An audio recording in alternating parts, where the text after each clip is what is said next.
on this computer.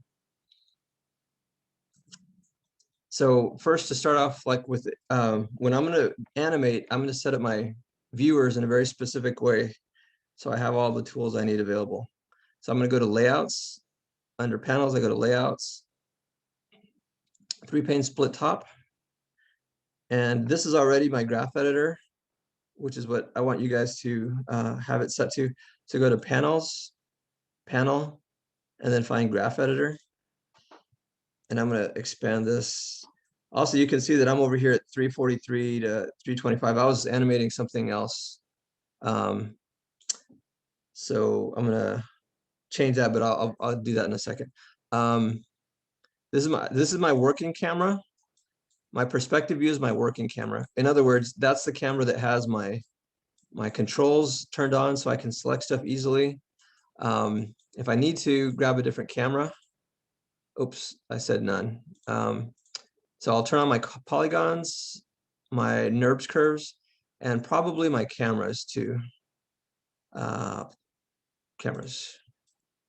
So here's my, and that way I can easily select it without having to go to the outliner. You can have the outliner if you want it up too, but I just don't like to have it up. One thing I forgot though was my original surface was a NURBS surface. You can see it's this gray surface. So you guys don't need to deal with NURBS surfaces. I didn't show you guys NURBS surfaces, and nobody really uses NURBS anymore. This other view, instead of being the hypergraph, I'm going to switch that to my camera. So I go to panels, camera 1, and that was my establishing shot. So this guy's not in that shot. So I'm going to go to camera 2, and this is where I introduce him. So I'm going to select this bottom control, and you can see I've already put some animation on this.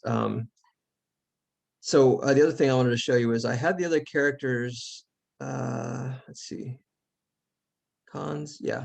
So I had these guys facing off in camera 2.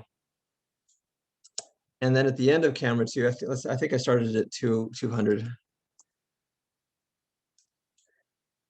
So yeah, these guys are, oops, I forgot I moved him. Let me move him back. 200. There we go. Okay, so at 200, these guys are, the camera zooms in a little bit, and then these guys get in each other's faces. They're about to fight, and then our hero slides in. Maybe he slides too far. I don't know, but he's gonna try to break them up and make peace. He's a lover, not a fighter. So what I'm going to show you guys how to do is animate this guy, because these guys aren't really set up. You guys already know how to grab the base and move him. So I'm going to I started him moving at frame 300. So I'm going to skip ahead to that. I was just kind of getting you caught up to where I was. Okay, so at 300, oops, I have the wrong selection. Sorry. Let me turn these other characters off again. Okay. So here's his base con. And for the most part, you can just, I think I might have mentioned to you guys that I want you guys animating in stepped, because that's really the best way to animate. With the little time we have, even though I really want to show you guys the best way, you're going to get much more of that in the next class, in the character animation class.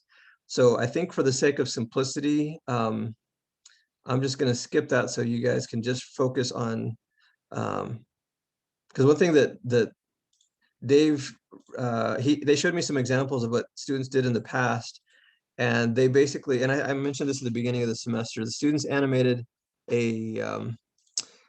like an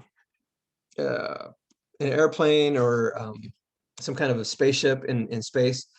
So they just animated the clouds moving, or the asteroids moving, or like a shooting star zooming past or something. But the character itself, it maybe just rotated left and right or something, but there wasn't a lot of character animation. It was just more the vehicle moving. And that's really all they wanted us to touch on. So for you guys, I think without getting too advanced with the proper way to do character animation, I want to at least show you how to use the controls for the body so that you get nice shapes. And then we could just use the some of these NURBS tools to, I'm sorry, the spline tools to get to good animation. So 300, I decided from 300 to 325, he's not in the scene. The camera zooming in on our two other guys, and when they're getting in their faces. So that's the time that he's not in the scene. And then at 325, I introduce him. And for the sake of simplicity, instead of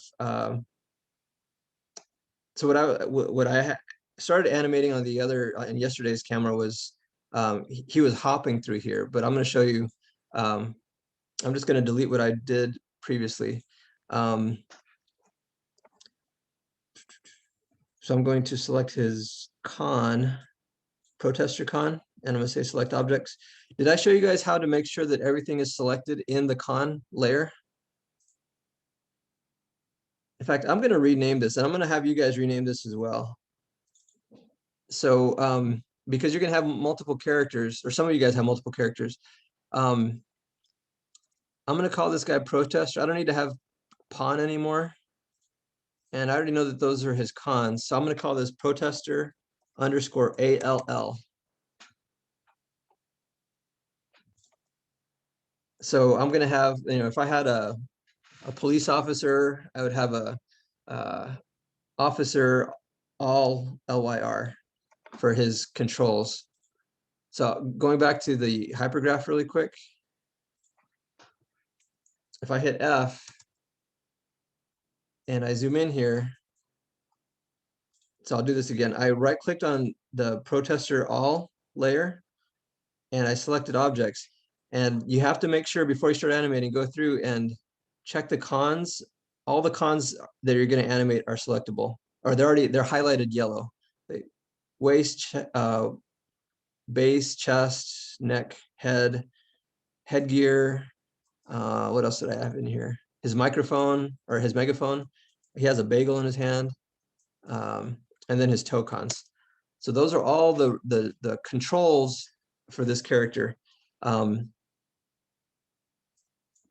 So I hit S with all those selected, and I'm going to start animating him from here. So I'm going to delete the stuff that happens after that because I'm going to do it over for you guys. So at 300, he's going to zoom in.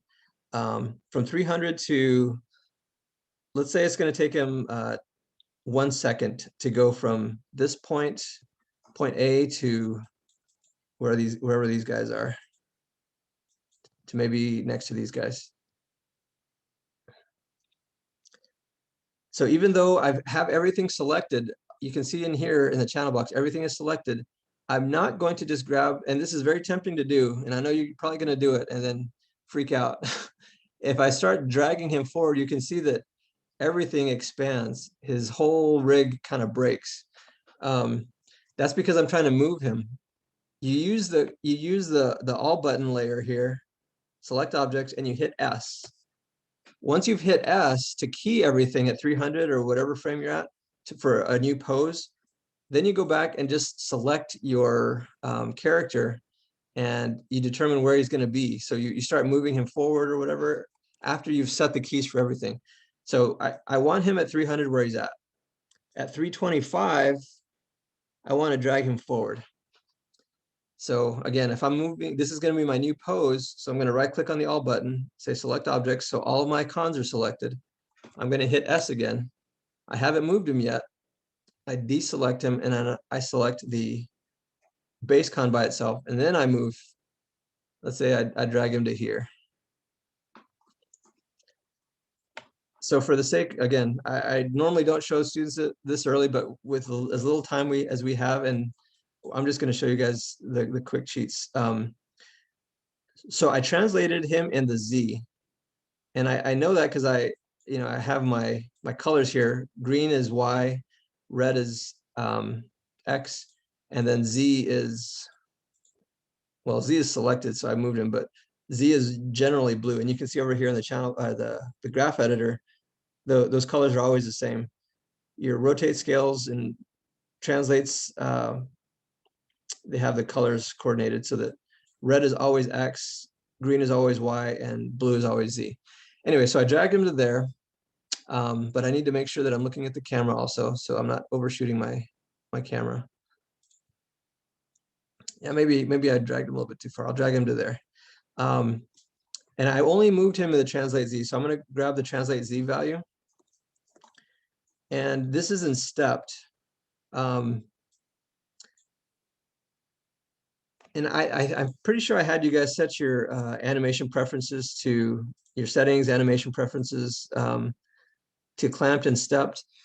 I'm just going to have you guys work in auto. Let's leave it as auto.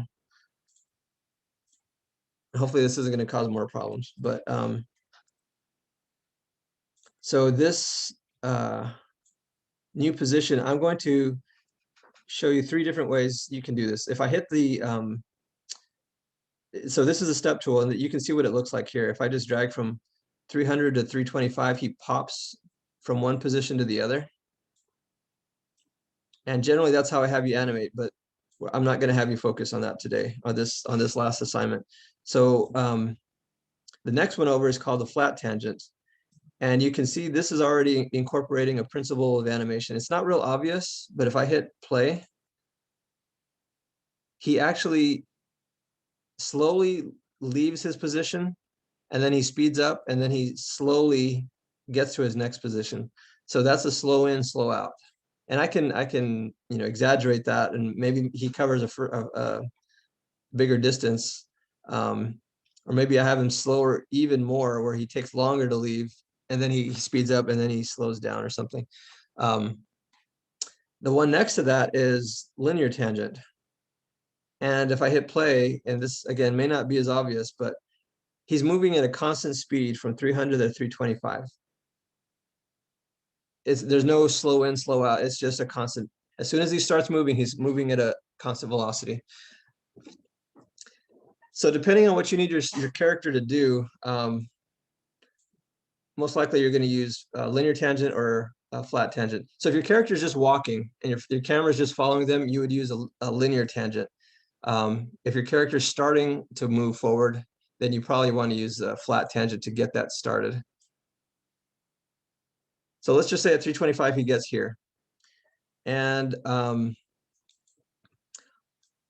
when he leaves though,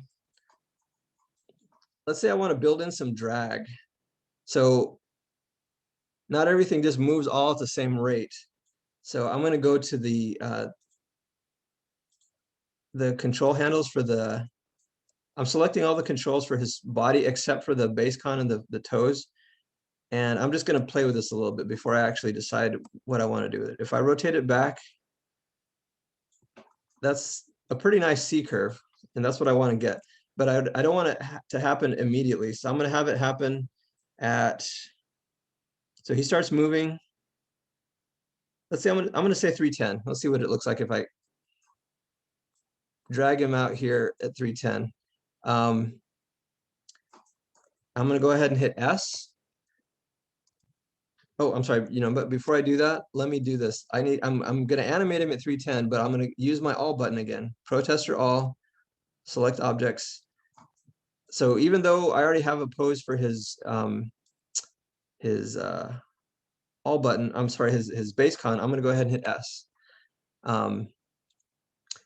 So at 310, I'm going to just select the rest of the head, the neck, the chest, and the waist.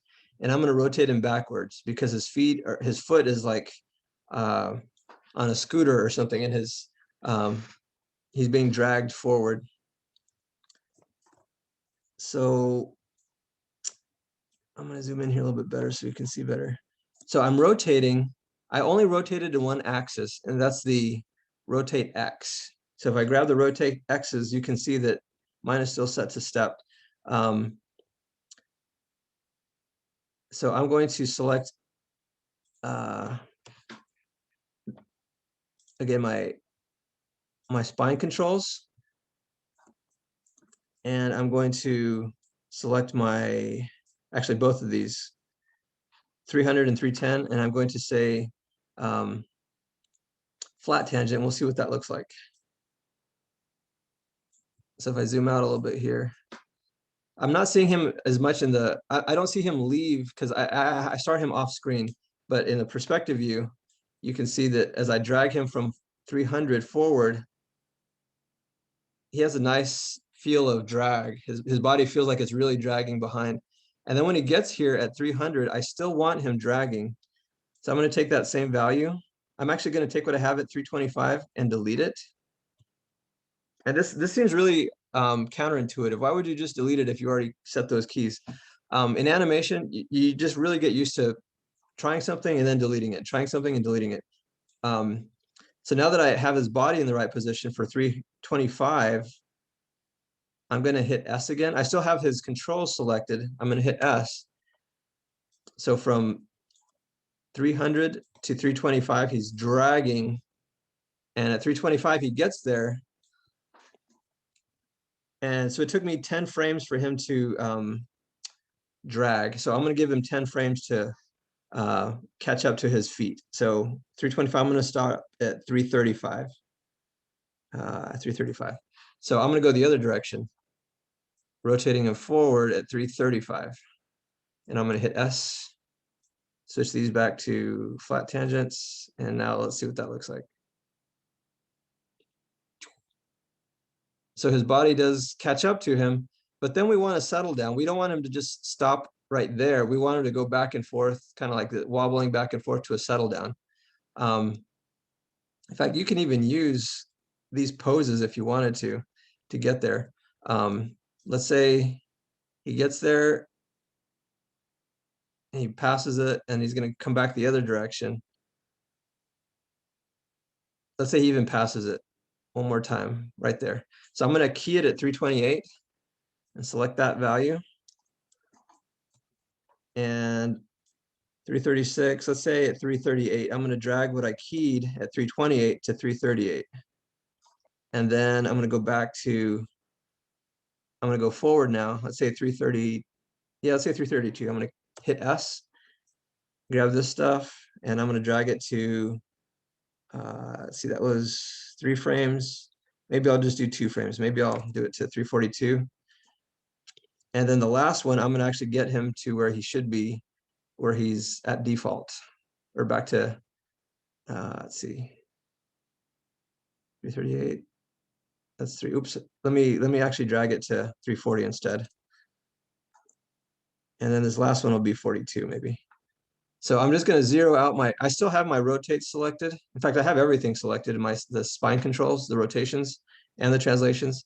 So I'm just going to zero these out, except for the translate Z. I'm going to hit 0 and enter. So now he's standing up again, and I'm going to hit S so that I key all of those. Boink. Let's see what that looks like if I just make this bigger.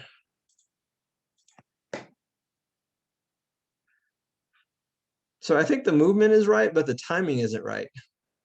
He probably needs to get there faster. So I'm going to, and this is really why you want to key everything. And I didn't key everything. I keyed all the spine controls, but I didn't key the all button. So I'm going to go back through and say select objects, and you can see all the stuff that I missed. So I'm going to hit S for each one of those new positions that I made, those new poses. And now I'm going to play with timing.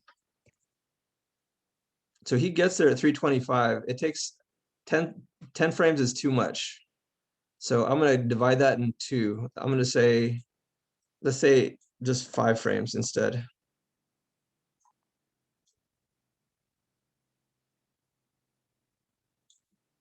And what does that look like?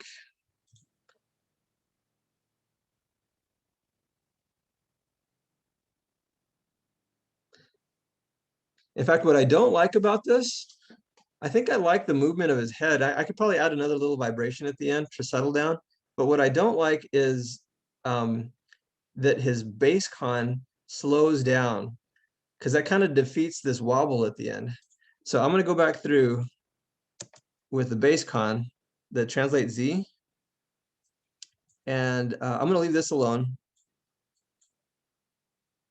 At 325, he gets there, but I'm gonna have him get there more abruptly to justify his whole body wobbling. So I'm gonna turn this one into a linear tangent like this. And maybe I need to, I'll rotate this down so there's a more even flow to that. But when he gets here, he's really gonna stick there, and that's gonna make that wobble feel a lot more justified. So if I, and I'll turn off the controls so you guys can see him better.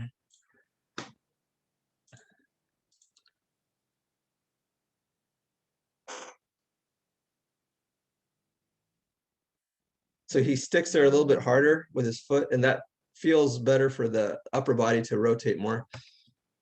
Maybe I need to have him get there even faster. So instead of, he's going to travel the same distance, but I'm going to have him get there, let's say 10 frames earlier. So I'm going to use my all button. And this is why the all button is so important, because as you use your all button, you can very, very quickly change the timing on everything if you've keyed everything. So he's at 325. I'm going to get him there at maybe that's too soon. I'm going to get him there at 320. I'm just going to move all this stuff, hold down shift and drag it until what I had at 325 now gets there at 320. And let's watch it again. That's feeling better and better.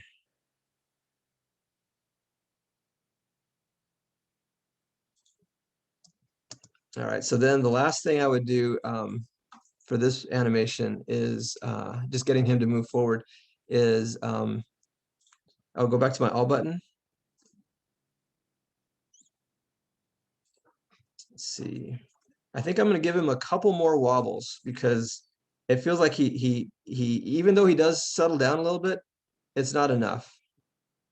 So just a frame before 331 is what I'm going to use as my pose. So I'm going to hit S, and I'm going to drag that to a new position. So I make a marquee, hold down Shift, and drag it maybe just one frame over. Let's see. In fact, maybe I'll do the same thing on the back end. Let's see, one thing I want to be careful about, though, I want to make sure that I'm in the, I've used the spline tool for these. So I'm going to use a flat tangent on these. Yeah, I did that. Also, sometimes the flat tangent doesn't make the nicest curves for you. If you use this, what's called a spline tangent, this is much more useful for getting nice curves. And you can see as soon as I did that, watch the difference. So I hit spline tangent. I'm going to hit flat tangent again, and you'll see a difference, and you'll see him change. That subtle change. And I don't know if that's better or worse yet, but I see that it gives me more positions.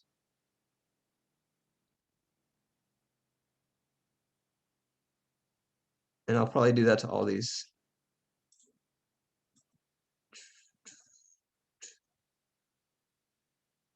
Let's see. Yeah, so that's default back to 0, where there's no rotation in his spine.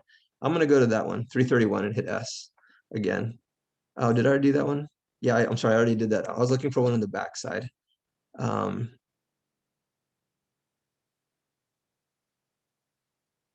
So, and this is another way I use the spline tools. So I'm not finding a position that I like because the frames are too close. So I can spread them out a little bit and get one more frame in there. So from here to here, I need another frame. So I'm going to grab these guys and hold down Shift and drag maybe 2 frames out to see if it'll give me more options. There's a nice frame right there. He's still leaning back. So I'm going to hit S on that one, and I'm going to use that as my last settle down vibration before he gets to the default pose, which is right. Let's see, forward. Actually, that's the default pose. So this guy should be on the other side. And then this guy, I'm going to use this. I want to copy this.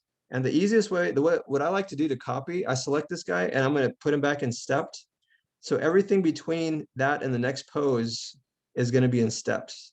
So 130 or 335, that's the pose that I want to copy. So I'm going to hit S, and you can see if I hit less than, greater than, back and forth, it's the same exact pose.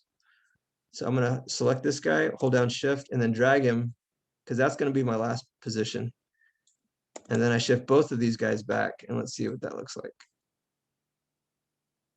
Yeah. Now I moved these so I could get another frame, so I need to move them back. So 28, I think I gave myself 2 frames to get there. Okay, so let's see what that looks like. Well, I should be showing you in the camera because that's the what we're actually animating to. I was showing you the perspective so you could see the takeoff. And there's probably more things I can do to continue to polish it, but just for the sake of speed, I'd rather you guys have your characters slide instead of hop, because there's so much more work to hopping and we don't have a lot of time. So like I said, I would if you absolutely want to, you can have your character hop if you've already started and you're making good progress, but feel free to slide your characters. These are pawns and it's easier. I just want to make sure that everyone can get to good animation fast. Do you guys have any questions about that?